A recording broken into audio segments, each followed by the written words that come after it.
游击队以行云流水的指挥刀刀法及整齐划一的投枪动作揭开序幕。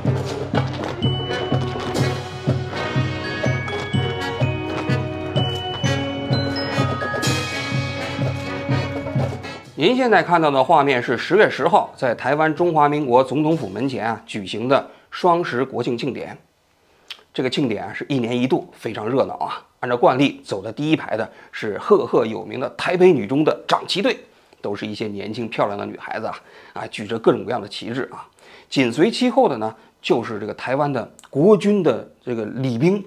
台湾的这个礼兵挺有意思的啊，拿头盔锃亮啊，然后耍着花枪，在那个中正纪念堂啊、中山纪念堂啊，也包括忠烈祠门前啊，都有这些花枪的表演啊。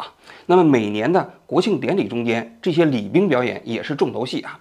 今年呢，他还请来了古宁头战役中间的几个幸存者他们跟年轻人一起唱歌煞是热闹啊。今年的台湾的双十庆典引起了国际媒体的很多关注，原因主要有2个方面。第一个方面呢，今年是赖清德就任中华民国总统之后的第一个国庆节。按照惯例中华民国的国庆庆典中间的最重的重头戏就是总统的演讲，而总统的演讲过程中间最重要的内容又是涉及到两岸关系的。那么赖清德他会怎么描述两岸关系？他会讲什么话？会刺激北京呢，还是说向北京示好呢？那么两岸关系会因为他的讲话会变得更紧张呢？搞军事演习呢？还是说更温和呢？这都是国际媒体观察的这个重点啊。所以呢，这是本次国庆庆典国际媒体关注的原因之一。第二个原因呢，大家都知道今年的民进党获得了总统大选，但是这个总统大选呢，它是双少数，一个呢是赖清德只获得了40%的选票，并没有过半。第二个就是民进党在立法院里头也没有过半。现在立法院的院长是国民党籍的韩国瑜。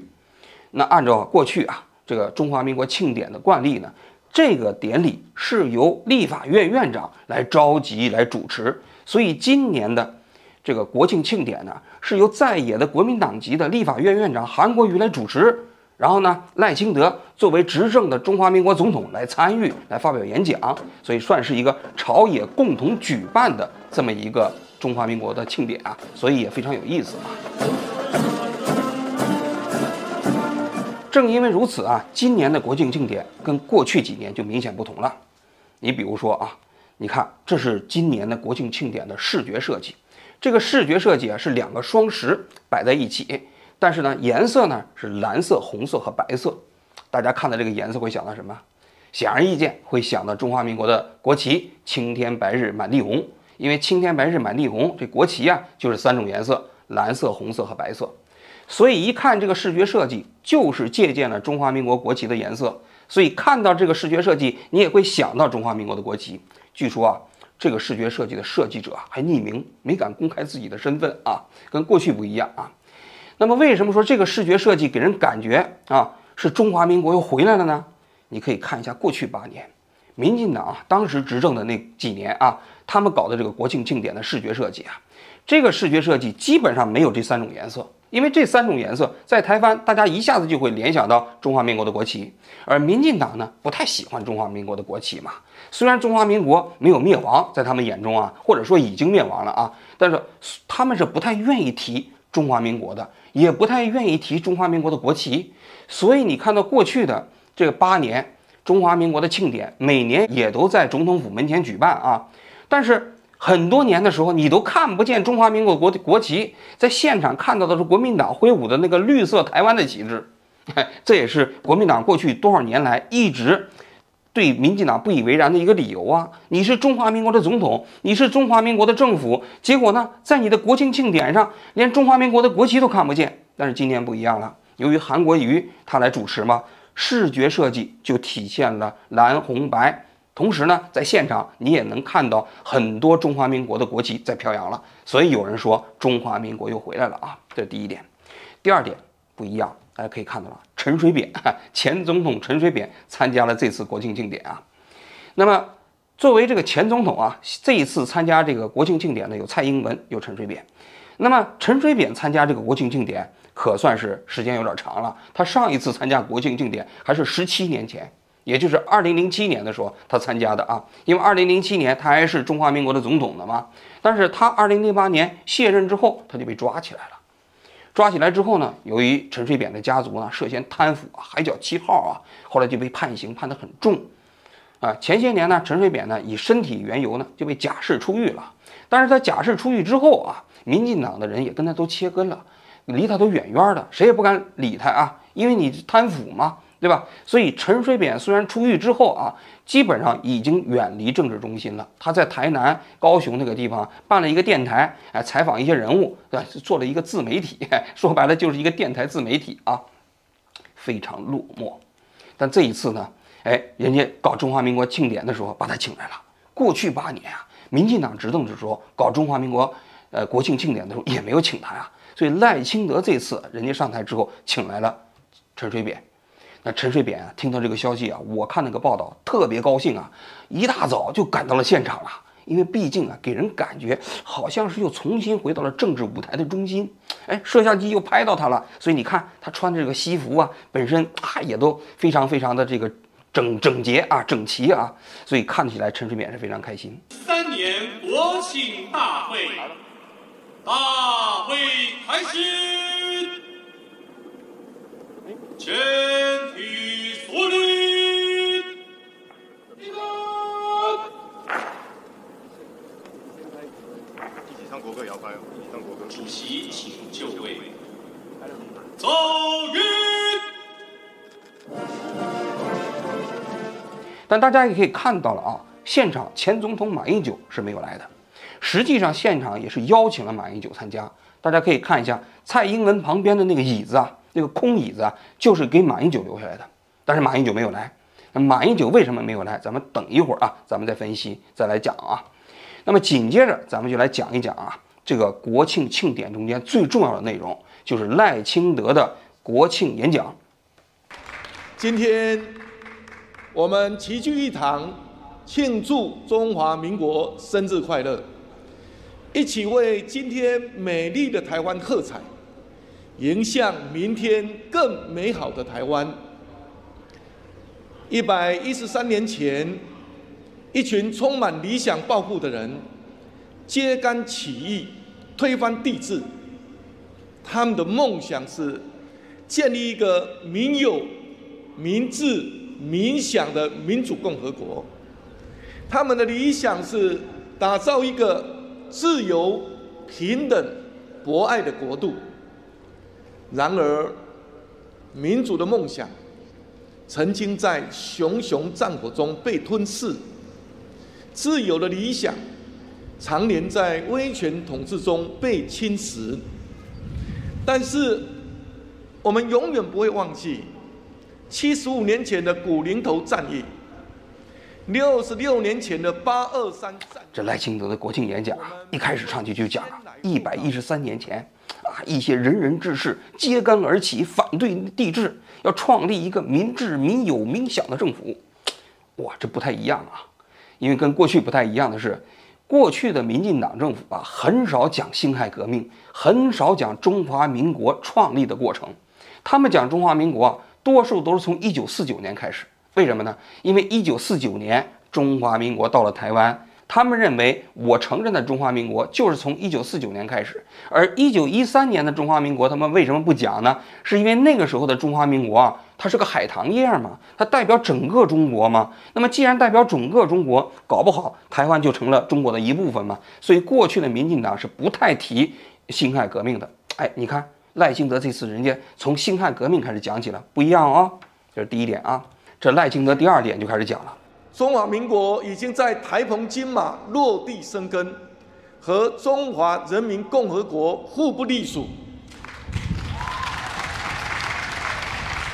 民族自由在这块土地上成长茁壮，中华人民共和国无权代表台湾。2300万台湾人民更要向全世界开枝散叶，迎向未来。这个应该说是赖清德的一个核心观点啊。这个观点当然也不新鲜了，因为赖清德在520演讲的时候就讲了这个观点。他当时还套了一个中华民国的宪法，说中华民国的宪法规定是吧，主权属于全体国民，而中华民国的国民呢，就是台湾的2300万国民，所以是吧，中华民国和中华人民共和国互不隶属。他当时就讲了，当然当时呢，中国大陆非常反应激烈啊，马上就搞了一个联合利剑2024这个 A 这么一个军事演习啊。所以呢，这个互不隶属说，那中国大陆是非常恼火的。这赖清德又接着在这次国庆的庆典中间，又继续重申了他的主张啊。这第3个方面啊，赖清德就讲了，我们大家不论喜欢称呼我们自己的国家是中华民国、是台湾，还是中华民国台湾，我们都要有共同的信念。我们捍卫国家主权的决心不变，我们维持台海和平稳定的现状的努力不变。我们希望两岸对等尊严、健康有序对话交流的承诺不变。我们世世代代守护民主自由生活方式，坚持不变。我相信，这是台湾2300万人民的共同梦想，也是台湾社会与国际社会共同的理想。台湾人民越坚持，全球民主就越坚韧。中华民国加油！台湾加油！不分彼此，一起加油！谢谢大家，谢谢。你把赖清德这3000多字的演讲啊列下来，最重要的就是这3段。那么怎么看这3段啊？我当时听完赖清德这个演讲之后，我想到了什么？我就联想到了2005年的陈水扁的中华民国4阶段说，这个也是两岸关系史上的一个非常重要的这个论述啊，我给大家讲一下。陈水扁在2005年的时候啊，这个中华民国4阶段说他是这么一个讲的，他说中华民国啊，从它诞生开始一共有4个阶段，第一个阶段呢叫中华民国在大陆，这是1912年到1949年，这个时候的中华民国不就是在中国大陆吗？辛亥革命建起来了吗？对吧？他说第2个阶段呢叫中华民国到台湾，这是1949年到1988年，国民党在大陆被中共打败了，打败了之后就跑到台湾了啊。跑到台湾之后呢，为什么说是叫中华民国到台湾呢？是因为那个时期的国民党啊，在台湾的统治实际上还是按照中国大陆那个中华民国的方式在进行统治。那时候有个国民代表大会吗？31个省的国民代表，然后呢都在那里头决定这个国家的大事。台湾这个只是一个省，那么决定整个中华民国的是这原先的31个省的国民代表的，来选举嘛。所以台湾你对整个中华民国的框架的影响就是1/31，非常小，微不足道。所以呢叫中华民国到台湾。第3个阶段就是1988年李登辉当总统之后啊，对台湾的中华民国宪法进行了一系列的改造，比如说把国民大会给废除了，比如说建立了一个这个国家统一委员会，同时呢又把这个中华民国的宪法啊区分为说自由地区和这个大沦陷地区，然后又制定了一个两岸关系管理条例。那么在这样的一系列的宪法修宪之后啊，台湾可以在现有的情况下进行自由选举，这个自由选举呢来选举自己的总统如果你没有这样的一个修宪的话，你台湾自己选出来的只是台湾省的代表啊，你台湾省的代表你是没有办法选举中华民国的总统嘛。所以李登辉的这一系列的宪政改造使得台湾跟中华民国终于发生了关系，这种关系呢就变成了中华民国在台湾，你不是到台湾了，你是在台湾，这是第3个阶段。那么第4个阶段呢就是中华民国是台湾。那什么意思？就是台湾经过第1次政党轮替，这陈水扁当选总统嘛。那么这个总统是由在地的2300万台湾人民选举出来的，所以陈水扁的意思就是说，到这个阶段的时候，中华民国已经跟台湾融为一体了，它就是台湾，台湾是中华民国，中华民国也就是台湾。这就是著名的中华民国4阶段论啊。那么我为什么说这个赖清德的这个今天说的这些话，就是双十节讲的这句话，让我想起了陈水扁的这个4阶段说呢？大家可以看一下，赖清德这一次讲话过程中间，也是口口声声讲了好几次中华民国呀。他讲了中华民国在台湾落地生根，讲了他跟大陆之间的互不隶属，讲到了台湾、金门、马祖这些地方就是中华民国。所以他的这一次的讲话是什么意思呢？他其实就是讲中华民国这一个国家，实际上跟台湾之间的关系，它大于台湾。台湾是什么呢？台湾就是台湾岛嘛。但是中华民国呢，是包括台澎金马，台澎金马是中华民国。但是他又讲了呢，这个中华民国啊，指的就是台澎金马啊，指的不是别的啊。所以这个跟陈水扁的那个中华民国是台湾又像又有所区别。因为陈水扁的那个中华民国是台湾，其实那个台湾指的就主要是台湾本岛了，甚至连那个台澎金马中间的金马，他们是不愿意要的。对于很多独派人士来讲，那这个金门和马祖最好归还给中共才好呢，归还给中国大陆才好呢。我们台湾就是台湾嘛。但是这一次赖清德他所讲的叫中华民国是台湾，他其实讲的是中华民国是台澎金马。从这个角度来讲啊，赖清德确实啊，他其实这次的讲话算是比较温和。因为过去中国大陆指责这民进党搞台独，就是讲他们不承认中华民国，你们就是讲台湾。但是现在赖清德不是开始讲中华民国了吗？而我不但讲中华民国，我还讲所谓的台澎金马。那这个给人感觉好像是比较温和嘛啊。那么说起这个台澎金马，其实最早啊也是国民党搞起来的。因为当时1971年的时候，这台湾不是被从联合国里头驱逐出去了吗？就中华民国，中华人民共和国恢复了席位嘛。那这之后，那个中华民国在国际上就不被承认了，不被大多数国家承认了。那他要想加入国际组织怎么办呢？那后来国民党也为了打破这种外交的僵局，打破那种国际舞台上的想加入国际组织的僵局，他们想破脑袋想了一个观念。叫什么呢？叫台澎金马关税区。尤其是在台湾加入 WTO 的时候啊，他就发明了这么一个名词，就是台澎金马关税区。那就是台湾这个地方，它可能不是一个主权独立的国家，但是我这个关税区跟你大陆不一样嘛，所以用这个理由加入到了 WTO 嘛。但是这个台澎金马关税区，其实指的在这个基础上，不就变成了一个中华民国吗？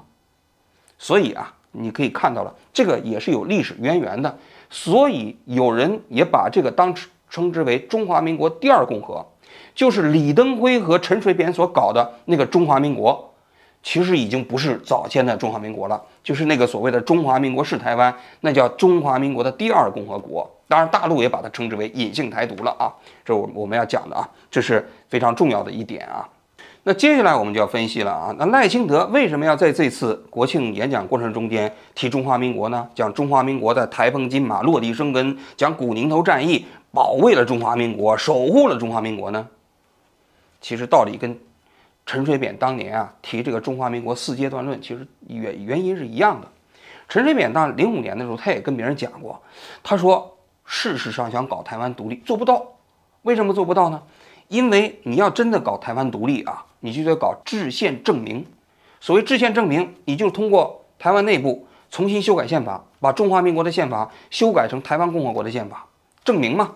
然后你要求国际社会上同意。但陈水扁他自己执政的过程中间，他承认他做不到这一点，因为台湾的修宪门槛太高了，要求3/4以上的门槛嘛。立委中间你通过了之后，还要交全民复决。也就是台湾所有的选民还要全民复决公投，这个他做不到。其次，其实你在国际上也没有哪个国家愿意冒着得罪中国大陆的危险去承认一个台湾共和国嘛。所以陈水扁自己确实承认就是做不到。我个人觉得赖清德啊，他其实啊经过考虑啊，发现通过制宪证明的方式来搞台湾独立，应该说也做不到。就是你想把中华民国这几个字拿掉，然后你变成一个台湾共和国，也确实做不到。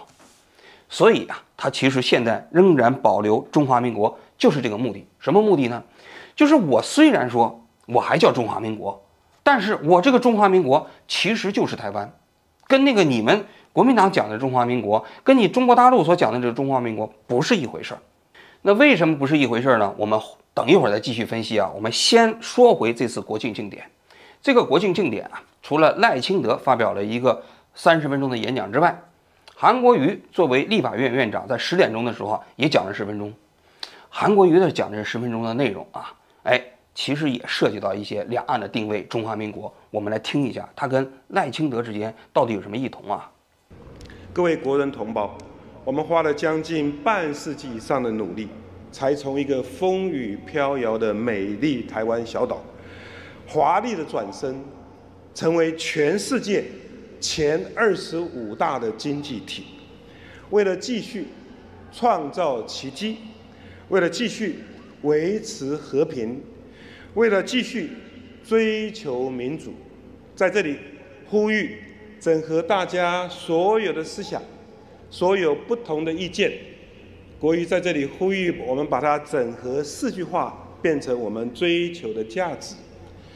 中华民国是我们的国，美丽台湾是我们的家，中华文化是我们的根，自由民主是我们的宝。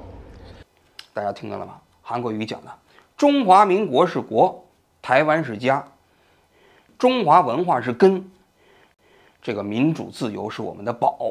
这句话应该说是韩国瑜的他的根本观点啊，也代表着现在今天主流国民党的主流意识啊，它就意味着什么呢？就中华民国是我们的国家，台湾不是，台湾不是国家，而台湾只是我们的家园，就是我们现在生活的家园。那也意味着在台湾之上还有一个国家嘛，对不对？然后呢，中华文化是我们的根，因为我们大部分台湾人都是来自于中国嘛。然后呢，民主自由是我们的宝，那就是因为今天的这种民主自由的价值观，成为了捍卫台湾民主价值的一个非常重要的理念嘛。要我说呢，韩国瑜的这一派啊，就是中华民国派啊，跟赖清德表述出来的内容应该说差别不大了。为什么差别不大了？就韩国瑜说的中华民国是我们的国，台湾是我们的家，其实赖清德讲的大致也是这个意思，你看到了吗？因为赖清德也讲啊，不管叫中华民国也好，叫中华民国台湾也好，叫台湾也好，那言下之意就是说，你们国民党管这个叫中华民国，我同意，我赞成，对吧？但是我们管它叫台湾也一样，是吧？虽然你说这个东西，这个台湾上面有个中华民国，我们认为台湾就是中华民国，差别不大，是吧？它基本上就是这样的一个理念啊。但是真正反应比较强的呢，是前总统马英九。我刚才不是讲了吗？马英九这一天没有参加国庆庆典，他在这天早上的8点半就在国民党的总部门前搞那个升旗仪式。这个升旗仪式的时候啊，马英九在这个地方发表了一个演讲，这个演讲就直接怼赖清德。这里我要给大家补充一个信息啊，赖清德的这次国庆演讲啊，他其实在演讲之前，这个演讲稿就已经发给媒体了，当然同时也发给了美国啊。实际上美国实际上是审过赖清德这个稿子的啊，因为赖清德最近一段时间不是老搞一些事情嘛，所以美国实际上对这个稿子也是要审。那么这个稿子审完之后呢，马英九不是事先获得了吗？马英九看完之后就非常不认可，所以他拒绝去参加赖清德的这次国庆庆典。他认为赖清德这个讲话就叫新两国论。我身为中华民国前总统，本来应该出席总统府前举行的国庆大典，但是我今天决定不去参加，因为赖清德总统主张这个新两国论，追求台独路线，严重违反中华民国宪法，将把台湾2300万人民带向险境。他已经成为一个不折不扣的麻烦制造者 ，a troublemaker。马英九啊，就这种观点啊，确确实实，第一符合中华民国宪法，中华民国的宪法确实是这么规定的。但第二，非常可悲的是，那个中华民国宪法，其实在今天的台湾已经没有多少人会别说这个认可它了，甚至认识它了。很多人都不知道中华民国的宪法是这么规定的。我看台湾有一个网红在街上去问大家，这中华民国是怎么回事，好多人都搞不清楚。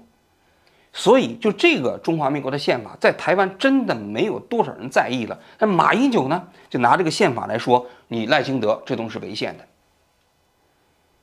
道理上这样的，法理上是这样的，关键是在今天的台湾，并没有多少人认可这一套东西了，包括国民党内部很多人也不敢认可。为什么？你如果是认可中华民国和中华人民共和国是一个国家的两个地区，那就说明这两个国家上面还有一个中国吗？那不就是九二共识吗？九二共识不就是说两岸虽然说治权互不隶属，但是主权上面有一个共同的中国，这就是九二共识啊，对吧？但是国民党现在很多人也不敢坚持九二共识啊，谁敢说九二共识啊？所以国民党的很多本土蓝甚至中间蓝也都不再认可中华民国宪法这一部分了。所以我为什么说，其实韩国瑜也包括现在国民党中间的很多中间蓝跟赖清德之间的路线已经相差无解了。赖清德的这个路线啊，最核心的就是我刚才说的互不隶属。所谓互不隶属啊，有两层含义。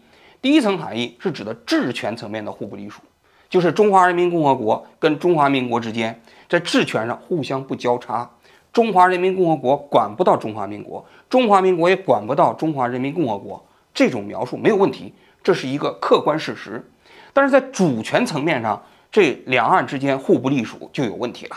因为按照中华人民共和国的宪法，台湾属于中华人民共和国的；按照中华民国的宪法，中华人民共和国又属于中华民国的，所以他们在主权层面上是互相隶属的。但是赖清德呢，他强调的就是互不隶属，他不会跟你讲这个所谓的主权还是治权层面，他的意思就是不管是主权层面还是治权层面，中华人民共和国和中华民国都互不隶属。所以马英九说他是新两国论，这一点我觉得倒也没说错。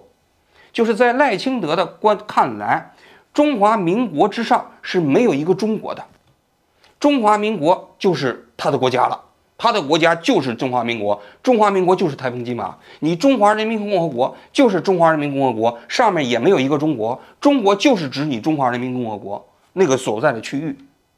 这就是赖清德他整个的互不隶属的最核心的内容，所以他真的就是两国论。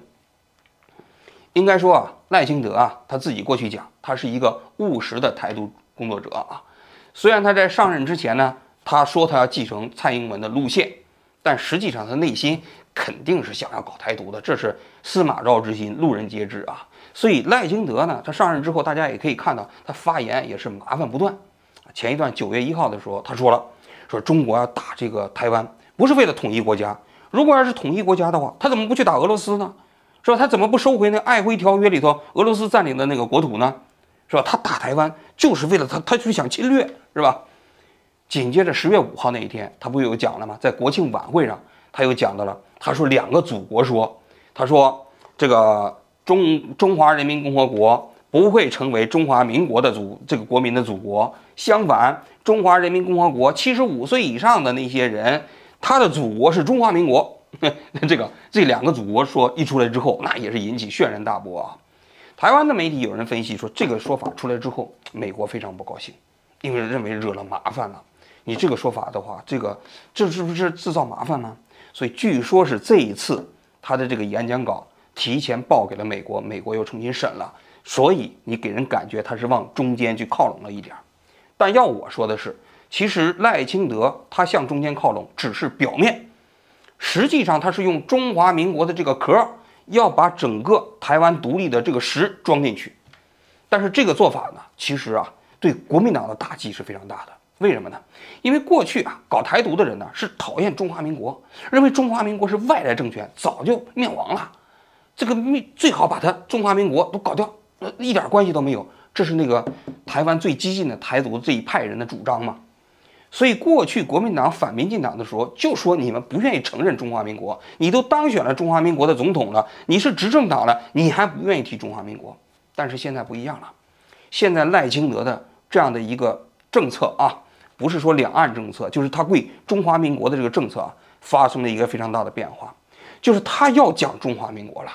他讲的这个中华民国就是台澎金马，他要争取一个中华民国的诠释权，就是这个中华民国跟你们讲的中华民国不是一回事儿。你们讲的这个中华民国上面还有一个大中国，我讲的这个中华民国就是中华民国。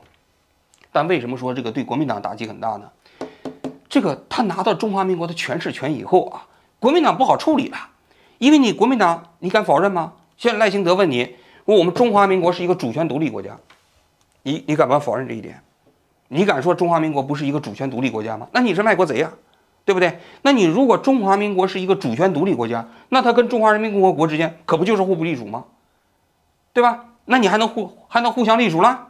如果你要是承认互相隶属，我告诉你啊，那就是9·2共识，那你就是要统一。那现在在台湾，应该说主张统一的已经寥寥无几了嘛。所以国民党面对这样的一个叙事，很可能不知道如何自述，不知道如何反对。所以你要知道，赖清德现在用中华民国的这样一个诠释权，来重新包装成他要搞的这么一个台湾独立的事实，应该说手段还是蛮高明的。所以我听说现在民进党人家内部，不但不拒绝中华民国的国旗，中华民国的国歌人也照唱。所以你看到了吗？这一次中华民国的庆典上啊，蔡英文、陈水扁这现场唱那个中华民国的国歌啊。国歌。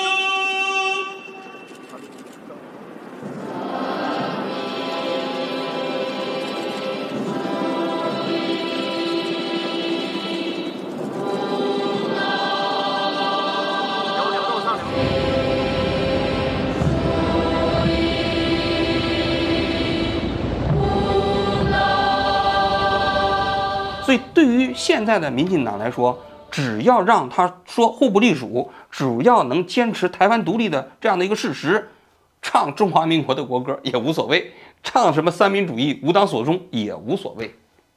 这就是今天啊，赖清德啊，他在中华民国双十庆典上讲话的一个最核心的基调，以及这个民进党未来用中华民国诠释权来统领整个台湾各个族群的这个一个非常重要的这么一个趋势啊。节目的最后啊，我来讲一讲赖清德的这次国庆讲话在中美之间所造成的影响啊。我在节目一开始讲过，赖清德的这次演讲稿啊，美国提前是审过的啊。虽然审过这词说的不是特别好听，但确实呢，台湾的外交部呢也已经承认了，通过外交伙伴的通道、外交简报的风暴，给了一些主要国家，当然最主要的国家就是美国嘛。那么美国实际上这些年也对台湾海峡两岸呢，它进行安全管控。这安全管控呢，那一个非常重要的原则就是让台湾不要轻易的触碰所谓的大陆的那个红线。所以呢，这个过程中间审了这个稿子，你不要乱讲。所以今年的赖清德这个话啊，应该说美国是首肯的，美国认为这个东西不越界。但是美国认为不越界，大陆可不这么认为啊。也就是在赖清德这个讲话之后的第4天，也就是今天上午，中国大陆的这个东部战区就发表了一个声明啊，从今天开始啊，要进行联合利剑 B 这么一个环台军事演习啊。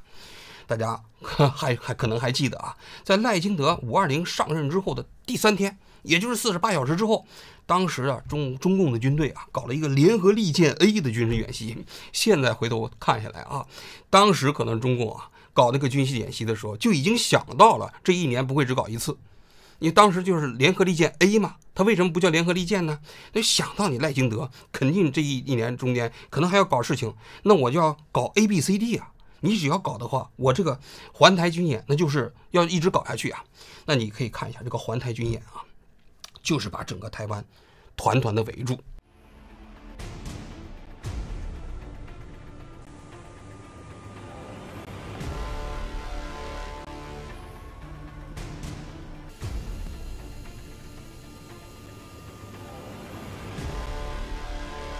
而且这一次的这个联合利剑 B 啊，一个非常重要的变化，就除了东部战区的这个军队啊，海陆空军队啊出动以外啊，更重要的是中国海警有参与啊。那么中国海警当时说的呢，海警的2901编队、1305编队、1303编队、2102编队啊，在为台湾岛周边海域展开执法巡查、环台岛巡航管控。这个是一个非常重要的一个变化。这个军演不仅仅有军队参加，还有海警，这意味着什么？因为这里头他就讲了，这是按照一个中国的原则，依法管控台岛的实际行动。也就是说，你赖清德不是不承认一个中国吗？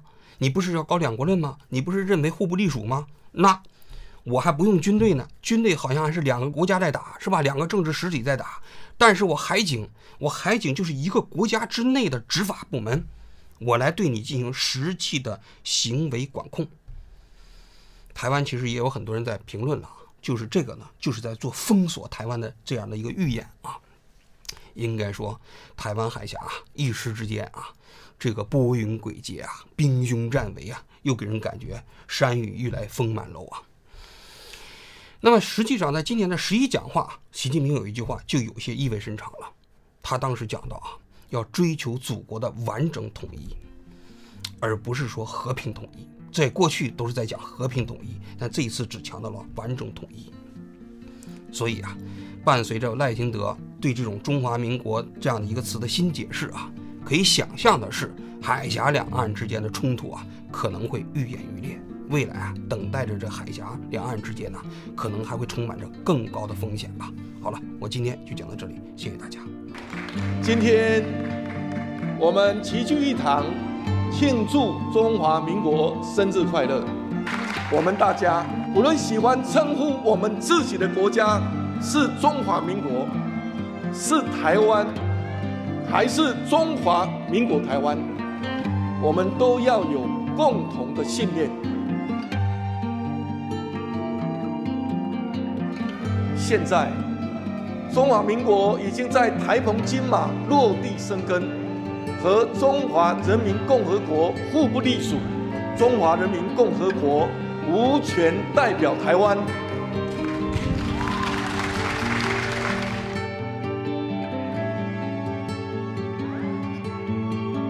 就年纪来说，中华人民共和国是绝对不可能成为中华民国人民的祖国，反倒是中华民国可能是中华人民共和国75岁以上的民众的祖国，大家说对不对？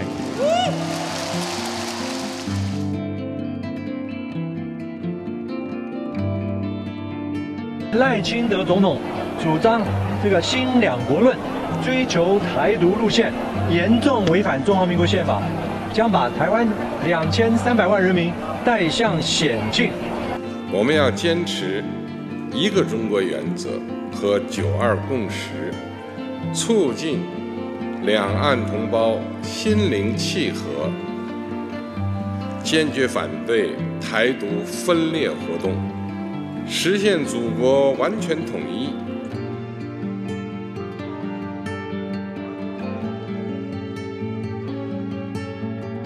实现中华民族伟大复兴，是包括香港同胞、澳门同胞、台湾同胞在内的全体中华儿女的共同愿望。中华人民共和国无权代表台湾，2300万台湾人民更要向全世界开枝散叶，迎向未来。